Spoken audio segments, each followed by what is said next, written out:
Music Vibe।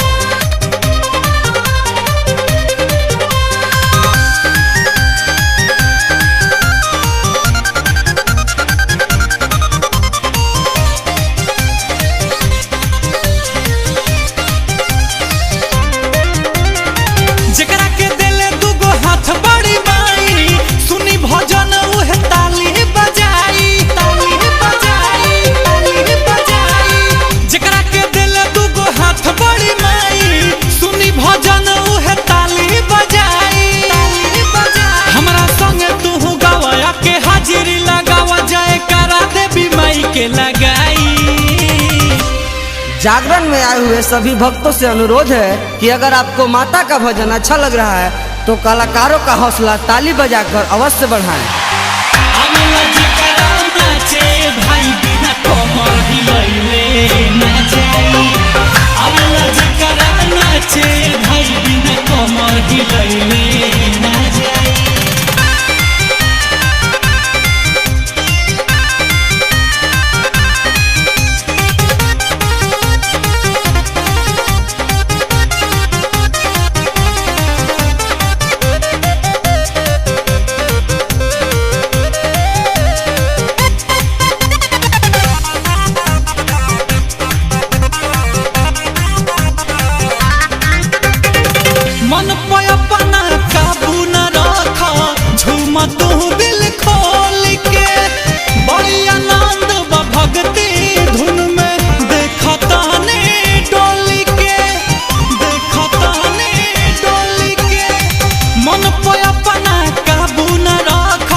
जहाँ तक मेरी आवाज आ रही है सभी भक्त एक बार दोनों हाथ उठाकर शेरा वाली का जयकारा लगाएं। बोल शेरा वाली मैया की भाई बिना कमर हिलैले ना जाई। अबेला जकरा नाचे भाई बिना कमर हिलैले ना जाई।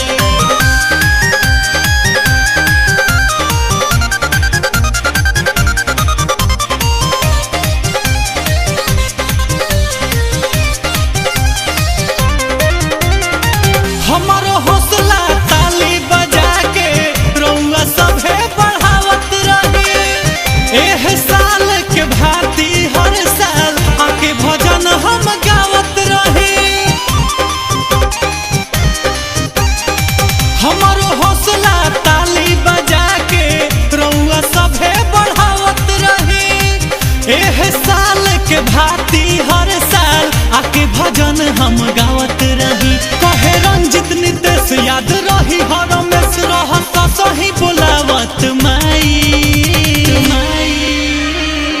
ए भैया ए चाचा, अरे गाना अच्छा लगा तनु ता महाराज दोनों हाथ उठाई ताली बजाई जोर से।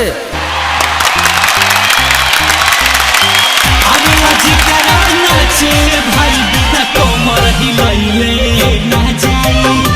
अगला जकरा नाचे भाई बिना कमर हिलैले ना जाई। जागरण में आए हुए सभी भक्तों से अनुरोध है कि अगर आपको माता का भजन अच्छा लग रहा है तो कलाकारों का हौसला ताली बजाकर अवश्य बढ़ाएं।